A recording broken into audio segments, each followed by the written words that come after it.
R. Sebastian பிள்ளை, வடமாகாண கூட்டுறவு ஊழியர் தொழிற்சங்கத்தினுடைய தலைவர். நாங்கள் எங்களுடைய வடமாகாணத்தில் உள்ள கூட்டுறவு பணியாளர்களுடைய சம்பள பாதிப்பு சம்பந்தமாக எங்களுடைய கருத்துக்களை முன்வைக்கின்றோம். எங்களுக்கு கூட்டுறவு பணியாளராக பணி செய்கின்ற நாங்கள் 2022/2 சம்பள குறியீட்டில் வெளியிடப்பட்ட சம்பள சுற்றுவத்துக்கு அமைவாக இன்று வரையும் எங்களுடைய சம்பளங்கள் எதுவுமே அதிகரிக்கப்படாத நிலையில் எங்களுடைய பணியாளர்கள் தொடர்ச்சியாக பணி செய்து வருகின்றார்கள். இந்த நிலையில் கடந்த 2025 வெளியிடப்பட்ட சம்பள மீளாய்வு சுற்றுநிறுவத்தில் 2/2025 சம்பள சுற்றுநிறுவனம் வெளியிடப்பட்டது.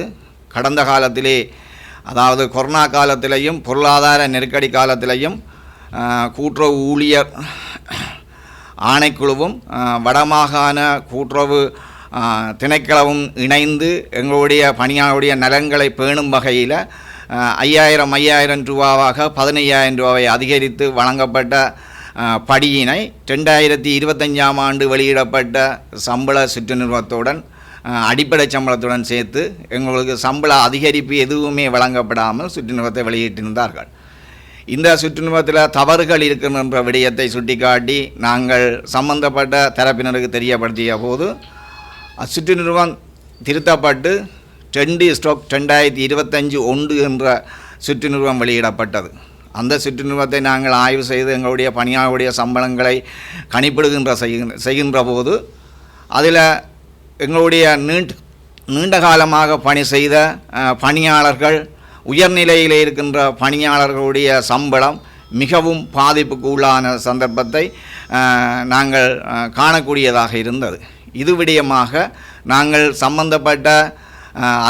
சம்பந்தப்பட்ட திணைக்களங்களுக்கு தெரியப்படுத்தி இருந்தும் இன்று வரையும் எமக்கு இதற்கான தீர்வு காணப்படாத சந்தர்ப்பத்திலேயே நாங்கள் இந்த சந்திப்பு ஒன்றை எல்லாருக்கும் தெரியப்படுத்தணும் என்றதுக்காக இந்த சந்திப்புக்கு சமூகம் தந்திருக்கின்றோம்.